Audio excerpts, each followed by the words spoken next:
En 1492, la population qui occupait Hispaniola, la petite Espagne, accueille d'abord pacifiquement les navires européens.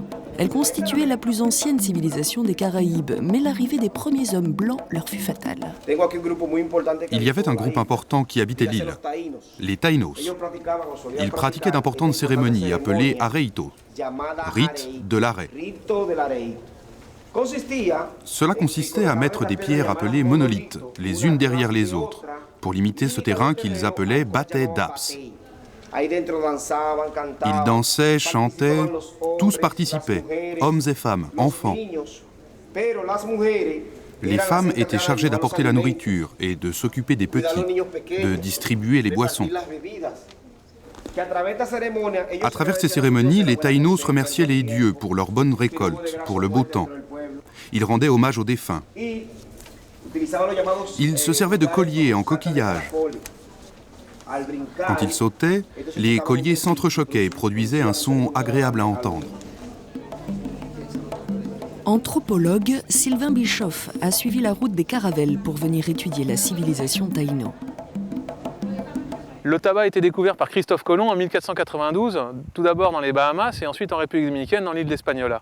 Ce tabac, en fait, c'était les Indiens qui le fumaient, d'une part de manière par la coutume et l'habitude pour pouvoir fumer, et d'autre part, le chef donc religieux qu'on appelait le béiké se servait du tabac pour faire une initiation vis-à-vis des personnes qui devaient rentrer en religion, donc la religion taïno qui était une religion polythéiste.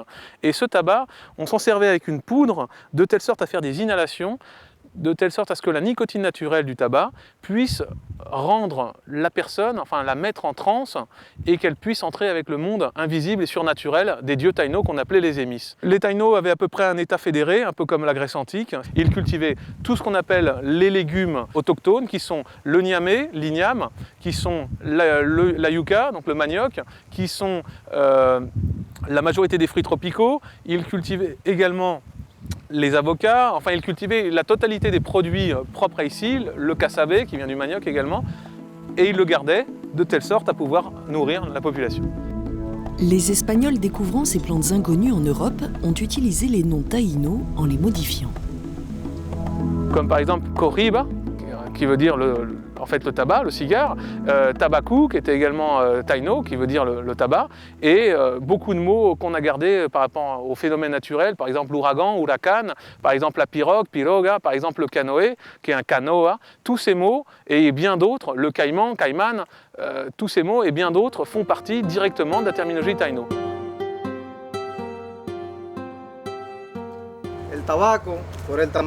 La taille de ces graines de tabac, comme vous pouvez le voir, est très petite, ce qui rend la plantation directement dans les champs difficiles.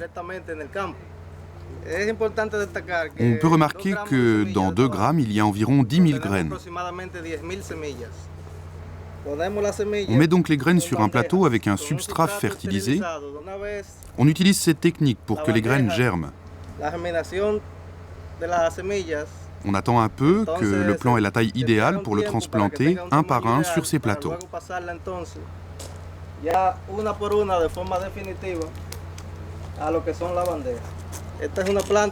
Ce sont des plants qui ont environ 30 jours. On peut les transporter dans le champ afin de les repiquer.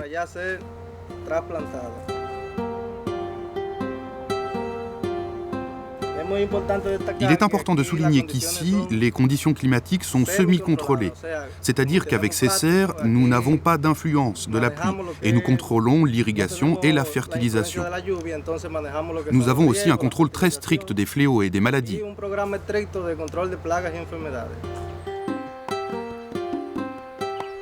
À maturité, les feuilles sont récoltées, puis mises à sécher avant de rejoindre la fabrique. Ce que nous faisons, c'est que nous sélectionnons tout ce qu'il y a de meilleur dans la cape que nous avons ici. La cape, c'est la feuille extérieure du cigare. On commence par regarder l'élasticité, mais aussi sa beauté. En République dominicaine, nous commençons à produire des capes, car actuellement nous devons les importer à 100%.